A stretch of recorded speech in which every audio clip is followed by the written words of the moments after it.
yang membedah. Jadi kemarin saya, nah kalian lagi. Yang dibedah cukup artikel yang kemarin sempat di ringkas saja. Bisa dibacakan lagi hasil ringkasannya mungkin. Ayo, bagaimana?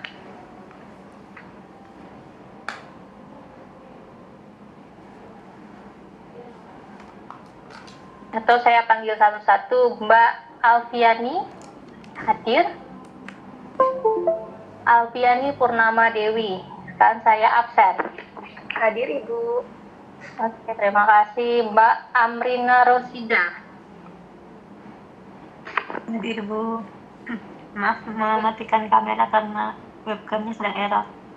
Iya, nggak apa-apa. Oke, selanjutnya Mbak Maizatul. Hadir Bu. Maizatul Hadir. Oke, baik.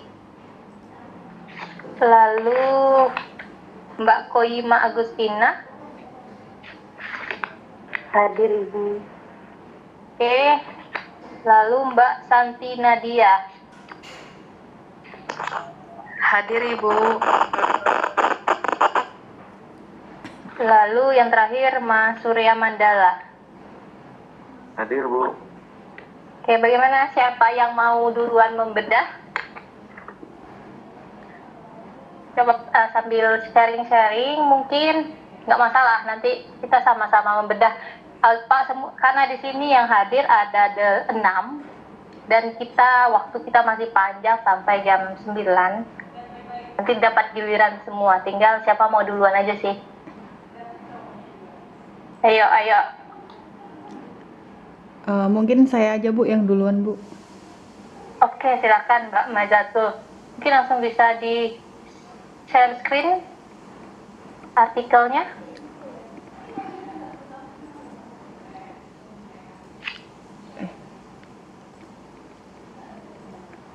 Bu, mohon izin, jadi artikelnya itu kan dari jurnal punya orang lain ya Bu ya? Masih jurnal orang lain terlebih dahulu kan? Benar-benar.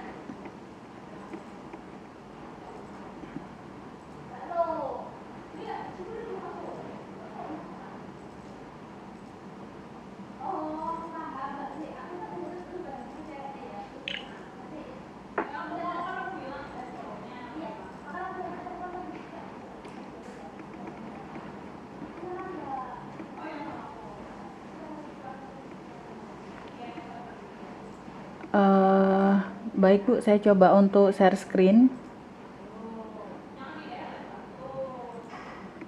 Silakan.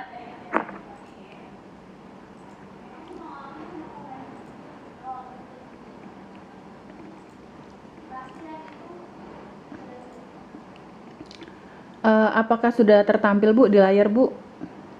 Sudah. Oke. Jadi pada kesempatan kali ini teman-teman, Bu, terima kasih untuk waktunya. Pada kesempatan kali ini saya akan mencoba untuk membedah jurnal terkait Financial Performance Analysis of PT Pembangunan Perumahan. Ini dari Politeknik Piksi Ganesha Bandung. Nah, ini kalau dari segi judulnya di sini memang ada 2 ya Bu ya, ada 2 bahasa, yaitu menggunakan bahasa Indonesia dan bahasa Inggris. Dan kalau kita compare dengan sistematika penulisan karya kita hanya menggunakan 1 bahasa, yaitu menggunakan bahasa Indonesia. Nah, bisa kita lihat di sini kalau misalkan ini menggunakan bahasa asing atau bahasa Inggris, maka penulisannya menggunakan italik atau garis atau huruf yang miring. Kemudian di sini bisa kita lihat untuk penulisnya, oh ya, dan ini juga dia rata kiri. Kalau kita secara sistematika penulisan yang ada di UT, kita menggunakan rata tengah. Kemudian untuk penulisnya di sini ada penulis 1, penulis 2, dan penulis 3. Ini maaf Bu.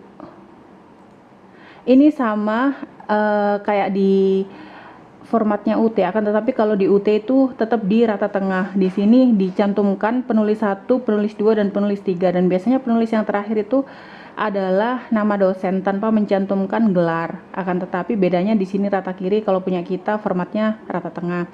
Kemudian di sini hanya dituliskan nama kampusnya. Kalau punya kita itu jurusan, kemudian fakultas, kemudian nama kampus kita, universitas terbuka gitu. Kemudian di sini, kalau di sini saya yakin kalau dari segi bahasa mungkin sudah dilakukan pengecekan. Kalau untuk abstraknya, kalau di sini abstraknya ada 2, yaitu menggunakan abstrak bahasa Inggris dan juga abstrak bahasa Indonesia. Kalau di formatnya UT itu sendiri, kita menggunakan abstrak berbahasa Indonesia. Akan tetapi kalau misalkan nanti jurnal kita itu ada indikasi bisa diupload untuk international journal, maka nanti akan diinstruksikan untuk membuat abstrak dalam bahasa Inggris juga. Mungkin saya lebih melihat ke abstrak yang bahasa Indonesianya di sini.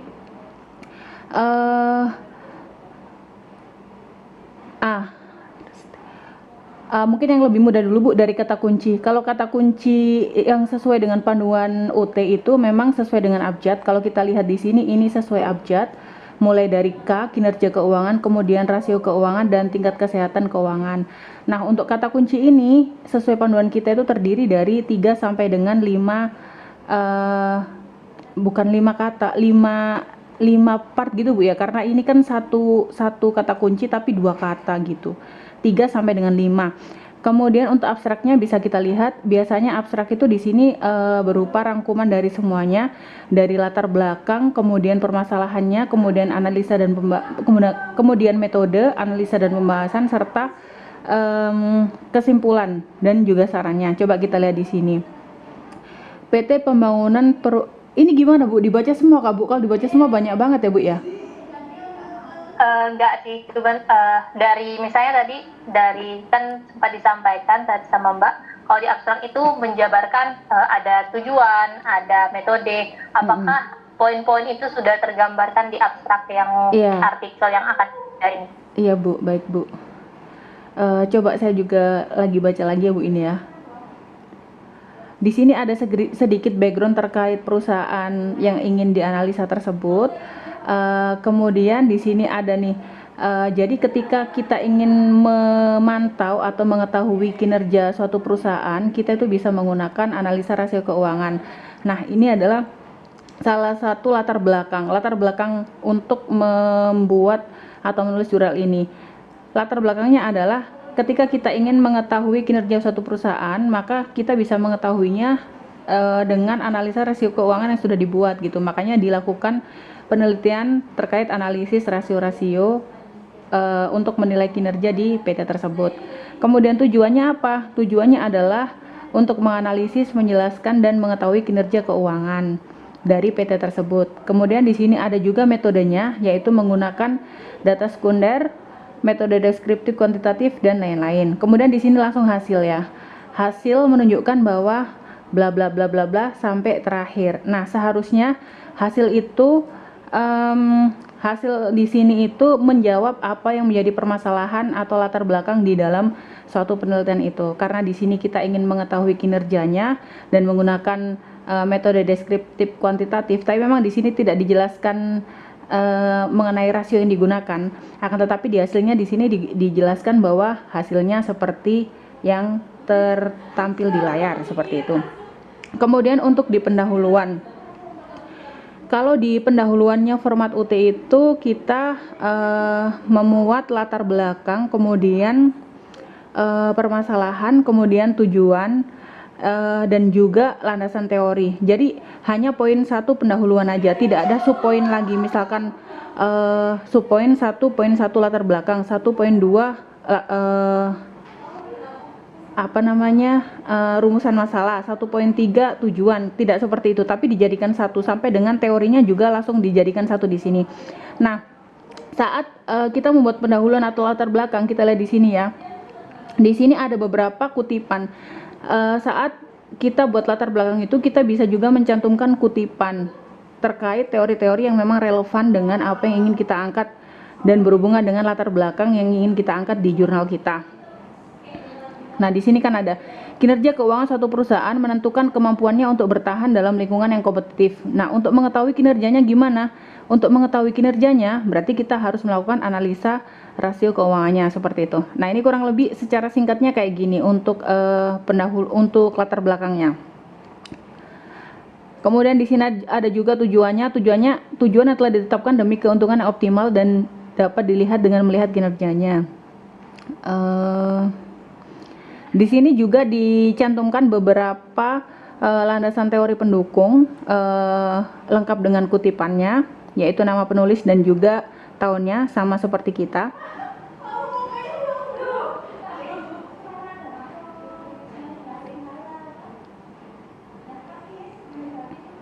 Seperti itu. Cuman kalau di sini bedanya dia tujuan pustakanya ada bab tersendiri. Kalau kita udah jadi satu, jadi kita harus pintar-pintar mengolah katanya. Jadi kan memang di tinjauan pustaka itu kita tidak hanya mengutip secara langsung, tapi kita bisa juga mengutip secara tidak langsung. Kan kemarin sudah dijelaskan di materi kegiatan belajar sebelumnya. Jadi kita bisa menggunakan kutipan langsung ataupun kutipan tidak langsung dan disesuaikan dengan latar belakang kita di bab 1. Jadi nggak seperti ini, nggak di tinjauan pustaka seperti ini. Tapi mungkin kalau untuk jurnal yang saya jelaskan ini mungkin sesuai format di kampusnya dia, memang secara formatnya seperti ini. Akan tetapi kalau misalkan menggunakan format kita tidak ada subbab 2 tinjauan pustaka. Ini bukan subbab sih, bab 2 tinjauan pustaka tersendiri. Tapi kalau punya kita itu tinjauan pustakanya jadi satu di bab pendahuluan. Jadi hanya ada 4 item kalau nggak salah. Poin 1 pendahuluan, poin 2 metode, poin 3 pembahasan, dan poin yang terakhir, poin keempat adalah kesimpulan dan saran. Gitu. Ini dijadikan satu kalau di tempat kita. Nah, terkait tinjauan pustaka apa yang kita masukkan di dalam karil kita itu harus yang relevan atau yang sesuai. Misalkan di sini karena ingin menilai kinerja keuangannya, sehingga di sini dicantumkan apa sih kinerja keuangan itu. Kemudian bagaimana cara menilai kinerja keuangannya, yaitu dengan melakukan analisis rasio keuangan. Dijelaskan di sini apa sih analisis rasio keuangan menurut para ahli dan lain-lain. Kemudian analisis rasio keuangannya menggunakan metode apa? Di sini digunakan yaitu rasio profitabilitas dan lain-lain. Kemudian poin 3, metode penelitian. Kalau di punya UT memang di poin 3 juga metode penelitian. Nah, di situ dijelaskan menggunakan metode seperti apa, datanya itu menggunakan data yang seperti apa dan lain-lain. Selain itu juga di metode juga dijelaskan terkait kalau misalkan di metode itu juga ada pengutipan-pengutipan, maka juga dicantumkan juga kutipannya. Bisa juga dijelaskan rumus-rumusnya. Kemudian di sini ada hasil dan pembahasannya, dijelaskan sesuai dengan permasalahan yang ada tadi. Misalkan tadi permasalahannya adalah kita ingin mengetahui kinerja keuangan suatu perusahaan dengan melakukan analisis rasio keuangannya dengan menggunakan rasio profitabilitas dan lain-lain. Nah, sekarang di pembahasan harusnya sesuai dengan apa yang kita sebutkan di pendahuluan maupun di abstrak tadi. Dilakukan analisa dan perhitungannya satu-satu. Nah, setelah dilakukan perhitungan, maka dilakukan penjelasan atau analisanya. Misalkan seperti ini. Di sini dilakukan pembandingan untuk return on equity di tahun 2019 sampai dengan 2021. Nah, di landasan teorinya tadi sudah dijelaskan mengenai rumus-rumusnya, sehingga tinggal dimasukkan ke sini aja. Nah, ini sumbernya adalah berdasarkan dari laporan keuangan PT tersebut yang dianalisa. Setelah didapatkan hasil, maka dijelaskan di sini. Ini adalah penjelasan sesuai dengan apa yang dihasilkan dari perhitungan. Begitu juga dengan yang lainnya. Saya kira kalau misalkan untuk perhitungan ini sudah dilakukan pengecekan untuk perhitungannya, kita langsung saja ke di sini penutup. Di poinnya UT itu adalah poin keempat, di mana poin keempat itu adalah kesimpulan dan saran. Jadi di situ kita bisa kita tidak hanya menampilkan mencantumkan kesimpulan, tetapi juga saran. Sama sih seperti ini. Kita lihat sekarang kesimpulannya. Poin 1, berdasarkan hasil Queensland kinerja keuangan pada tahun 2019 hingga 2001 mendapat peringkat. Nah, ini karena dia memang membandingkan antara tahun 2019 dan 2021, skornya seperti apa, didapatkan skor seperti ini. Hasil perhitungan rasio yang mengalami fluktuasi adalah return on investment, current ratio, total asset turnover, dan collection period. Sedangkan rasio yang meningkat adalah return on equity, total modal sendiri terhadap total aset, perputaran persediaan, dan rasio mengalami penurunan adalah cash ratio. Kalau menurut saya ini sudah menjawab pertanyaan yang menjadi permasalahan yang ada di latar belakang tadi. Kemudian untuk saran, di sini ada beberapa saran, yaitu sebaiknya perusahaan meningkatkan jumlah aset dan mengurangi hutang serta pinjaman kepada kreditur sehingga kinerja keuangan sesuai dengan bobot skor infrastruktur. Nah, saran ini harus kita sesuaikan dengan hasil dan analisa pembahasan yang kita cantumkan di kesimpulan sini. Belum tentu nanti untuk saran dari jurnal kita sama dengan apa yang ada di sini, seperti itu. Kalau menurut saya untuk saran yang di sini sudah bagus dan sudah related dengan apa yang ada di hasil kesimpulan. Kemudian untuk daftar pustaka, nah kalau untuk penulisan daftar pustaka kita itu di satu halaman tersendiri. Kalau ini kan memang lanjutan di sini. Jadi kalau kita itu di next page-nya, misalkan di sini. Dan memang untuk penulisan judulnya adalah kita itu rata tengah. Kemudian untuk penulisan tata urutan daftar pustaka itu disesuaikan dengan abjad juga. Misal kita lihat di sini ini C, D. Nah, ini udah E, F, G, H udah sesuai ya. Kemudian penulisannya adalah, kita lihat dulu satu contoh. Misalkan ini kita lihat di sini ya. Nama penulisnya adalah Irham Fahmi. Jadi Fahmi, Irham titik. Kemudian tahun terbitnya adalah 2012. Kemudian judul bukunya adalah Analisis Laporan Keuangan. Kota terbitnya adalah Bandung. Kemudian titik 2. Kemudian ini adalah penerbitnya Alfa Beta. Kemudian kasih tanda titik. Seperti itu. Mungkin kalau dari bedah buku saya sih seperti itu. Saya benar-benar baca, kemudian saya cek satu persatu apakah memang sudah sesuai dengan apa yang menjadi permasalahan dan analisa pembahasan serta kesimpulannya. Seperti itu, Bu. Kalau menurut saya untuk jurnal ini sudah cukup baik, akan tetapi memang kalau disamakan dengan format kita memang berbeda, dan mungkin ini memang format yang diberikan dari kampus penulis jurnal tersebut. Kurang lebihnya seperti itu, Bu Heriani. Terima kasih. Mungkin ada yang mau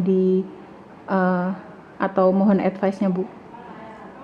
Oke, baik, Pak Naizatu, dari presentasi atau penjelasan Mbak udah cukup bagus ya.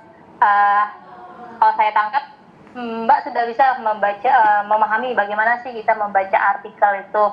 Dan pertama dari abstraknya aja sudah tergambarkan secara singkat isian artikel itu, dan perbandingan kita dengan UT ya itu kalau untuk artikel itu setiap penerbit dia punya istilahnya kalau kita namanya template atau format masing-masing penerbit. Nah, kalau yang kita lihat dari panduan di UT benar, untuk judul, nama penulis kita dibuat di rata tengah atau center, dan ada aturannya juga. Dan lalu juga ada batasan kata untuk seperti untuk abstrak ya, di keyword juga seperti itu. Nah, itu sebenarnya hampir sama setiap artikel, cuman untuk penempatan posisinya aja memang ada yang sebagian artikel itu dia membuat rata kiri, dan lalu kalau di UT rata tengah, dan karena kita juga kalau di artikel umum seperti yang umum pada umumnya lah ya, sebenarnya itu ada 5 bagian seperti kayak pendahuluan, lalu ada tinjauan pustaka, lalu ada metode, hasil pembahasan, dan saran. Nah, kalau yang di UT lebih singkat lagi, jadi 4 poin, yaitu pendahuluan, tadi sempat dijelaskan juga ya, tentang latar belakang, perumusan masalah, lalu ada tujuan, lalu di bagian kedua itu sudah masuk metode yang akan digunakan terkait penelitian atau pembahasan yang akan dibuat seperti prosedur, instrumennya, lalu bagaimana cara mengolah datanya, dan bagian ketiga itu sudah masuk ke hasil atau pembahasan, dan yang keempat itu simpulan dan saran. Sebenarnya tidak terlalu jauh berbeda, mungkin hanya di UT ini menyederhanakan saja. Jadi juga yang perlu kalian buat juga sedikit berkurang, tidak sebanyak artikel-artikel di luar. Lalu juga untuk judul bahasa Indonesia, bahasa Inggris. Nah, yang saya baca dari panduan kita memang bahasa Indonesia nanti, tapi jika artikel kalian nanti dinilai bisa diterbitkan di jurnal yang terakreditasi Sinta, nah itu nanti akan diubah menjadi bahasa Inggris. Jadi sebenarnya untuk artikel tuh sama aja, cuman beda aturan atau format masing-masing tempat terbit. Karena artikel ini kalau istilahnya kita jurnal, setelah sudah terbit namanya jurnal ya. Jurnal itu kan nanti ada yang terindeks dia. Nanti ada poin indeks 1 sampai 5, lalu nanti ada yang udah masuk internasional. Nanti dia jadi sebenarnya kalau untuk jurnal ini kalau jika dia sudah terbit, nah dia sudah poin, kalian sudah menganggap kalian udah punya karya yang sudah diakuin. Nah seperti itu, makanya perlu adanya plagiasi, cek plagiasi. Jadi diusahakan yang kalian buat itulah orisinil dari hasil punya kalian. Walaupun sebenarnya kita mengutip, baik itu boleh ya kutipan langsung ataupun tidak langsung.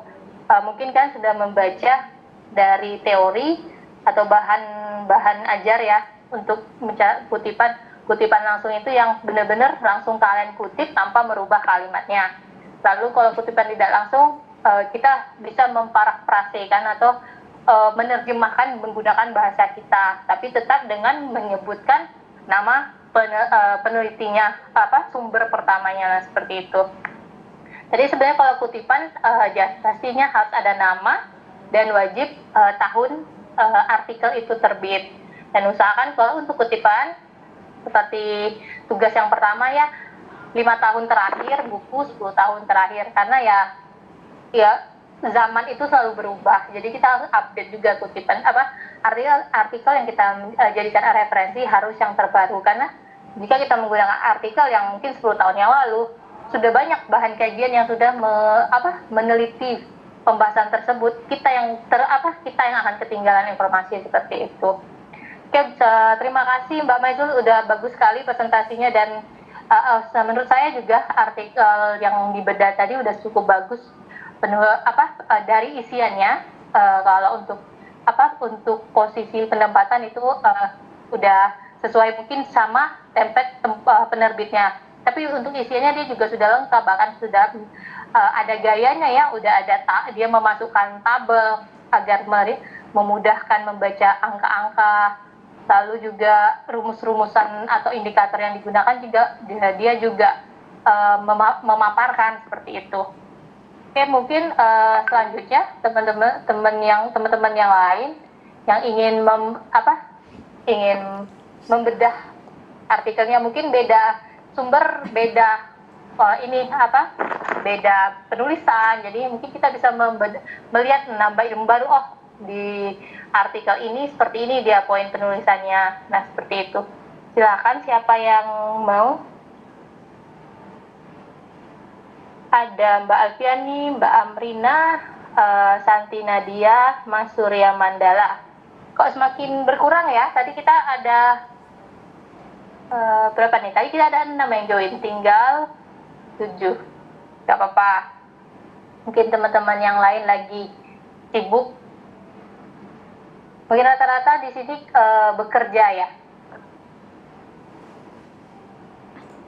Iya, Bu. Iya, kalau bekerja saya juga maklum sih. Apalagi mungkin kalau yang tinggal di daerah Jakarta, jam segini baru mau pulang, baru nyampe rumah. Mungkin ya bisa diwakilkan yang udah join dulu yang sekarang.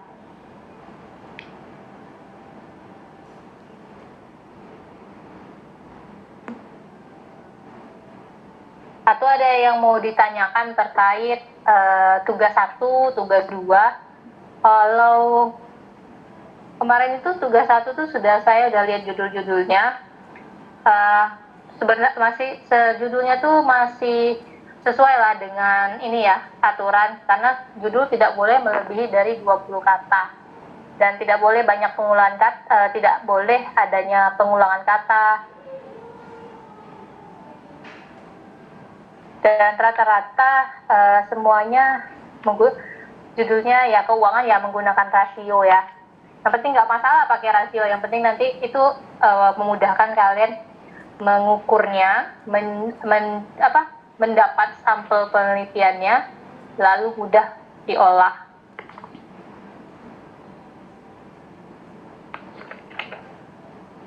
Ya, bagaimana Mbak Alfian ini, Mbak Amrina? Ini ada baru join Mbak Desi, Mbak Santi, Mas Surya. Bagaimana? Kita sama-sama belajar tentang sejarah. Mbak Amrina ya kedengaran? Mau? Jelas ya Bu ya? Ya cukup jelas kok. Silakan di share screen. Menampilkan artikel ya Bu. Iya silakan.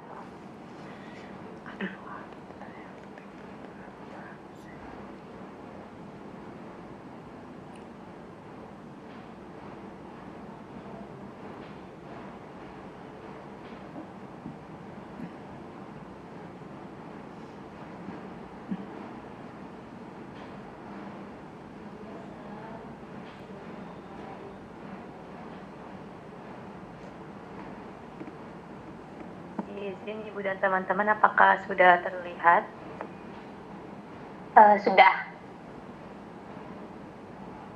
Izin Bu untuk bedah artikelnya mungkin tidak sedetail dari Mbak Nisa tadi. Untuk artikel yang akan saya bedah ini terkait analisis temuan Badan Pemeriksa Keuangan atas penerimaan negara bukan pajak pada kementerian atau lembaga. Untuk judul ini saya coba cek relevansinya dengan isi artikel. Kalau di artikel itu fokusnya lebih kepada hasil analisis permasalahan pengelolaan PNBP pada KL yang permasalahannya itu adanya temuan berulang pada LHP BPK RI. Jadi sebenarnya untuk judulnya sudah relevan dengan isi, cuman di isinya itu lebih fokus pada temuan berulang di LHP BPK-nya. Jadi mungkin judulnya belum sefokus yang ada di artikel gitu Bu. Jadi mungkin kalau misalkan masukkan di sini mungkin lebih cocoknya analisis temuan berulang pada BPK gitu, karena agar lebih sejalan dengan isi artikel dan fokusnya. Nah untuk penulis di sini, untuk satu penulis yaitu Agung Kinacito, menyebutkannya kampus langsung bukan jurusan dan menyebutkan email dari penulis. Kemudian di sini untuk abstraknya di sini sama seperti artikel dari Mbak Nisa tadi. Untuk abstraknya ini menggunakan dua bahasa, yaitu bahasa Inggris maupun bahasa Indonesia, dan di sini juga ditampilkan adanya kata kunci dalam bahasa Inggris, yaitu audit, audit agency, non-tax revenue, sama government institutions. Untuk abstraknya ini memuat poin-poin, kalau di panduan itu kan ada poin-poin yang sebenarnya termuat dalam abstrak, yaitu terkait latar belakang, tujuan, metode, hasil penelitian, serta implikasinya. Nah, untuk di artikel ini, abstraknya itu sudah memuat latar belakang permasalahan, yaitu terkait ini adanya temuan berulang yang selalu didapatkan dalam laporan dalam LHP LKPP. Terus di sini juga memuat tujuan penelitian, tujuannya untuk mengidentifikasi permasalahan yang sering muncul dalam pengelolaan PNBP yang menjadi temuan BPK RI. Kemudian untuk selanjutnya juga disebutkan metode penelitian, yaitu menggunakan metode penelitian kualitatif deskriptif dengan pendekatan yuridis normatif empiris. Dan kemudian untuk hasil penelitiannya juga sudah dijelaskan di sini secara ringkas, yaitu terkait penyebab permasalahan yang menjadi fokus dalam artikel ini, dan kemudian juga menyebutkan adanya rekomendasi yang akan diberikan terkait dengan permasalahan, namun tidak disebutkan langsung di abstrak karena mungkin agar tidak terlalu banyak ya, jadi rekomendasinya disampaikannya di simpulan saja. Dan lanjut untuk struktur artikel di sini penulis ke atas LKPP. Kemudian di sini penulis dalam setiap kategori permasalahan temuan tadi menjelaskan penyebab dari setiap permasalahan. Jadi di setiap kategori itu akan dijelaskan sama penulis itu tentang penyebab dari permasalahan tersebut.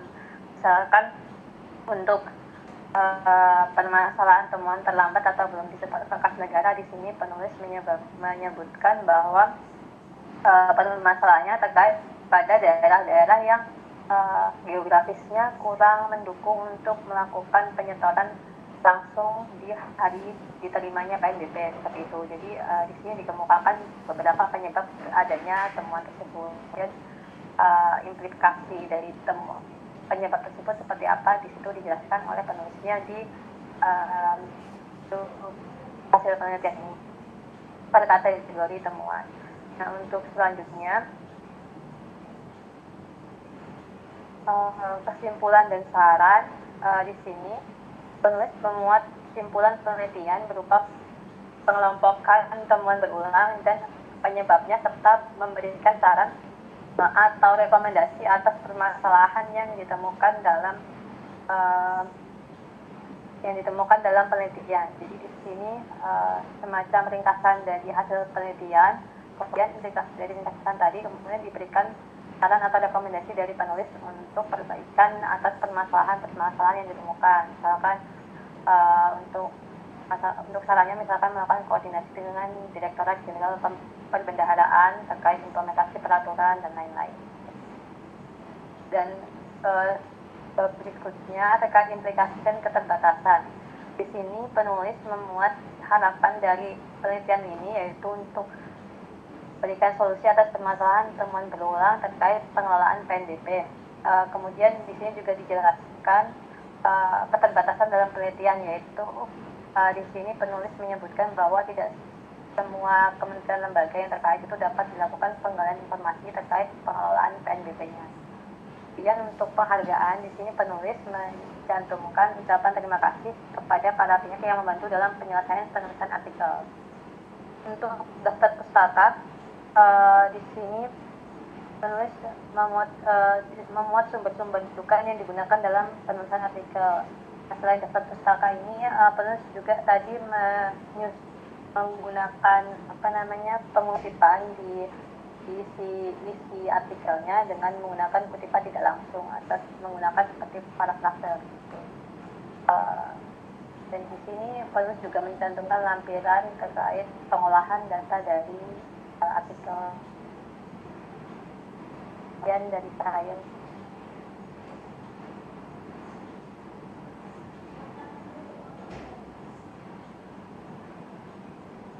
Oke, baik Mbak Amrina, sudah bagus penyampaiannya. Dan ini tadi kita ternyata artikel yang dibedah Mbak Amrina berbeda dengan yang pertama punya Mbak Maizatul. Punya Mbak Amrina tampilannya sudah jadi 2 kolom. Nah, kalau yang punya Mbak Maizatul tadi 1 kolom sama seperti yang ditentukan di UT atau distandarkan di UT. Baik, tadi saya ingat juga poin penting tadi yang sempat Mbak jelaskan bahwa judulnya tidak terlalu menggambarkan isi dari karena kalau saya dengar malah pembahasannya banyak tentang menganalisis temuan berulang ya, tapi di judul nggak dibuat. Nah itu ya, berarti saran untuk jika peneliti yang mau mengkaji hal seperti ini bisa dibuat judulnya memang dari judulnya aja sudah bisa menggambarkan apa sih yang pembahasan dalam artikel ini. Nah ini kalau artikelnya sama dengan yang Mbak Amrina akan buat ya untuk artikel karirnya, saya baca sepertinya untuk bahas temuan berulang juga. Nah itu berarti nanti saran sama Mbak Amrina usahakan untuk judulnya memang artikel punya Mbak sesuai sama isian seperti itu.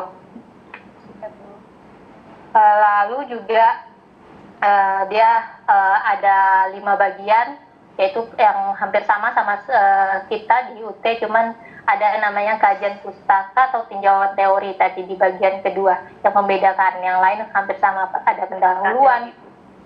Ya, kerangka teori. Dia namanya kerangka teori. Nah, karena kita tidak perlu harus kita dikurangin di bagian seperti itu, karena di bagian pendahuluan kita juga udah mulai memasukkan teori. Lalu juga, nah untuk artikel ini sebenarnya beda terbitan, tadi juga beda halaman. Nah, saya tuh belum sempat baca sampai akhir. Kalau di UT itu adakah maksimal atau minimal ukuran halaman. Nah, kalau artikel yang punya Mbak Amrina tadi ini sepertinya 16 halaman. Rata-rata itu artikel ada sampai 8 sampai 15 atau 16 halaman. 16 itu udah maksimal untuk satu artikel biasanya. Nah, kalau yang kita dapat menerbitkan artikel di tempat yang 16, berarti kita punya kesempatan lebih bisa menjelaskan. Tapi kalau misalnya kita nerbitin artikel di tempat yang dia membatasi hanya 10, nah di situ kita agak kerja keras karena mau meringkasnya itu, tapi apa yang ingin kita sampaikan itu tergambarkan, jadi disingkat, sama seperti di abstrak ya. Abstrak itu boleh hanya sampai 200 kata, sedangkan di abstrak itu ada poin-poin yang benar-benar harus kita jelaskan, seperti tujuan, lalu sampel, metode, hasil. Nah, bagaimanalah kita dibuat benar-benar meringkas, menyederhanakan, dari poin-poin tersebut bisa kita jabarkan di abstrak, karena dia akan hitungan kata. Nah, seperti itu juga dengan artikel. Artikel ini kan ada permasalahan yang luas, yang perlu kita kaji, kita uji, dan kita teliti menggunakan data, fakta, lalu kita sampaikan hasil dan kesimpulan kita. Nah, jadi diringkaslah menjadi ada yang 8, ada yang 10, ada yang 16. Nah, seperti itu. Jadi kalau misalnya nanti teman-teman lihat artikel, ada artikel yang lembaran banyak nih, bahkan mungkin ada sampai 20. Lalu ada juga artikel yang hanya 10 halaman. Nah, itu memang beda tempat terbit, beda aturan atau panduan. Nah, seperti itu. Beda-beda, tapi biasanya untuk isiannya, formatnya itu tidak terlalu jauh berbeda. Nah, seperti itu.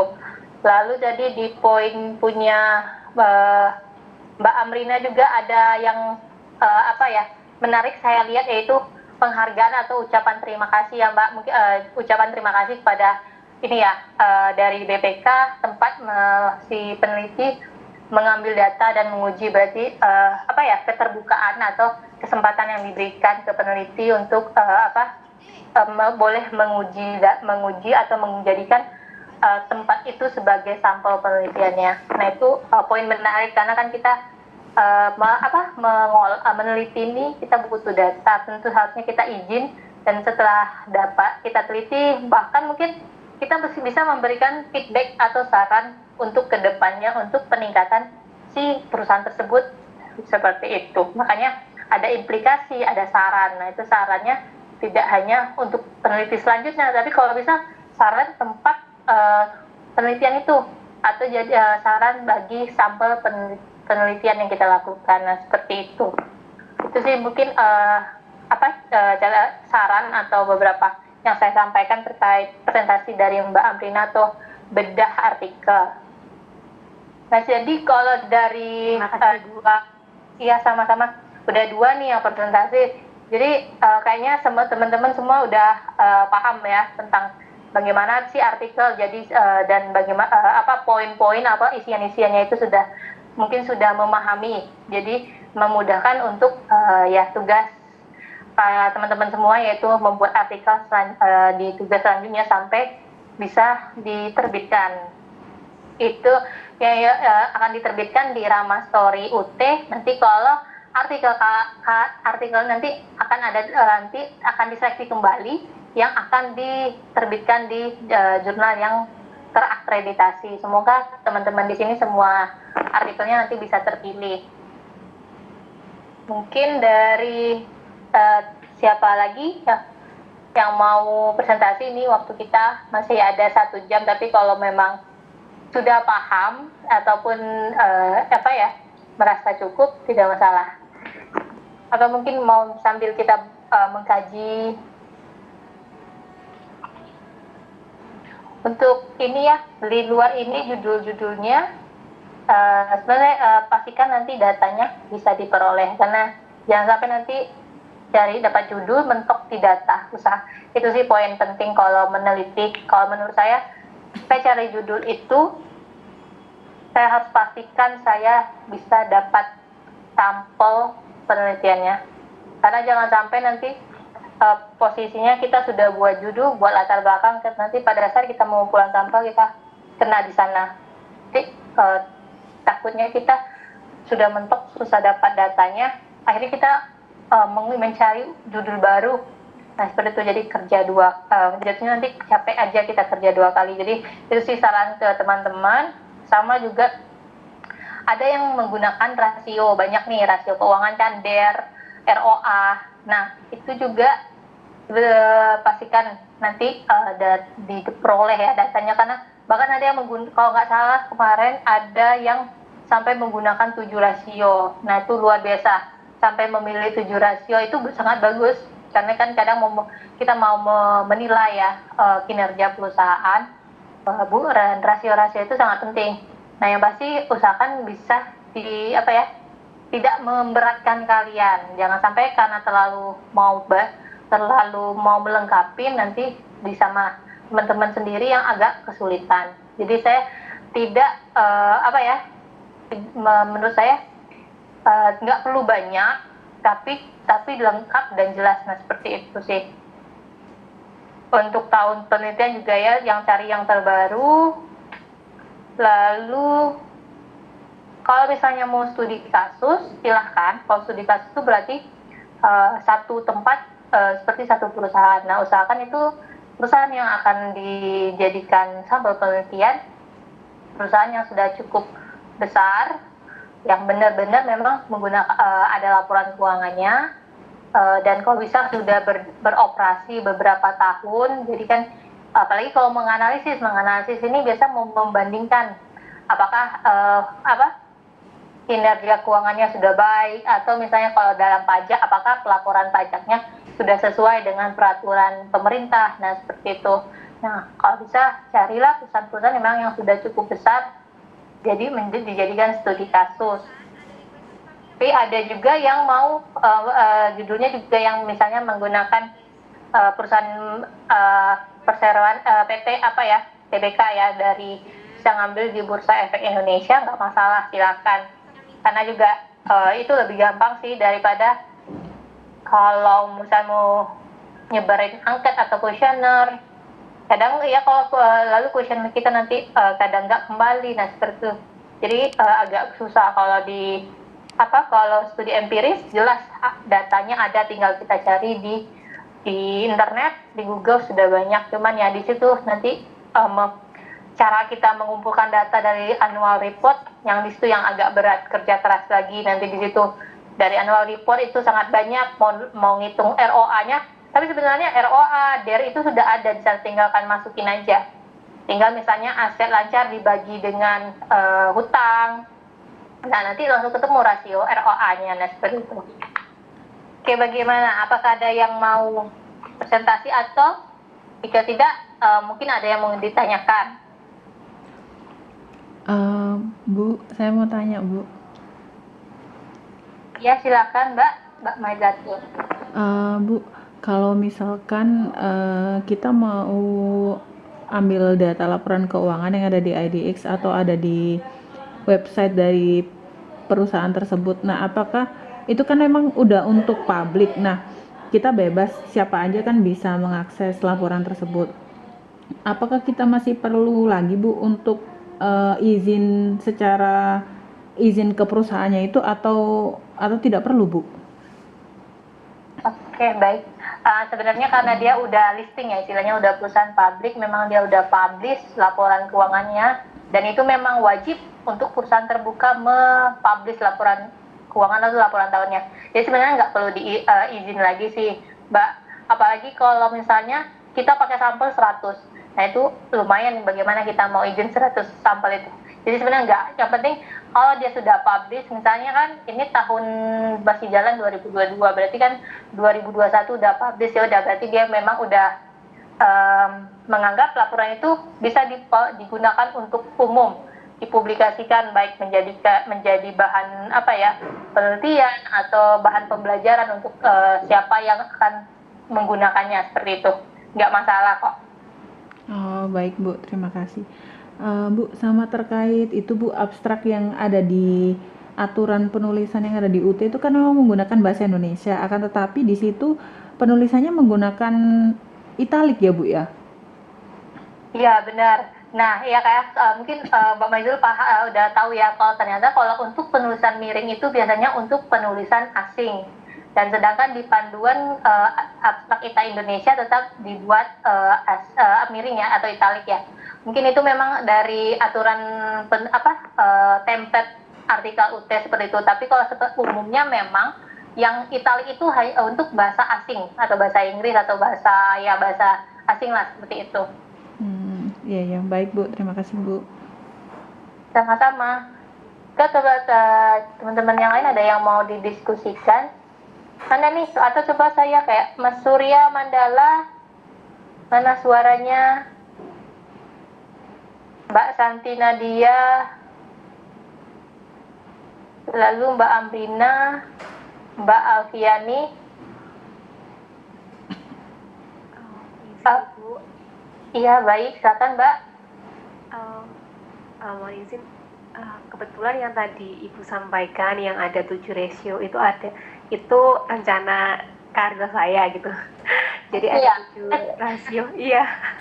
Dan juga studi kasus itu juga salah satu judul saya. Nah, di jurnal-jurnal yang saya dapatkan itu kan sebetulnya banyak yang mengangkat analisis kinerja keuangan juga gitu kan ya, analisis kinerja melalui rasio keuangan juga gitu. Nah, di situ kan beberapa jurnal itu kan mengambil sampel banyak perusahaan gitu ya Bu, dan juga tahunnya pun beberapa tahun gitu, 4 tahun atau 5 tahun. Nah, kalau misalkan untuk yang saya pribadi ini bagaimana ya Bu, karena kan saya hanya mengambil satu perusahaan saja gitu, perusahaan manufaktur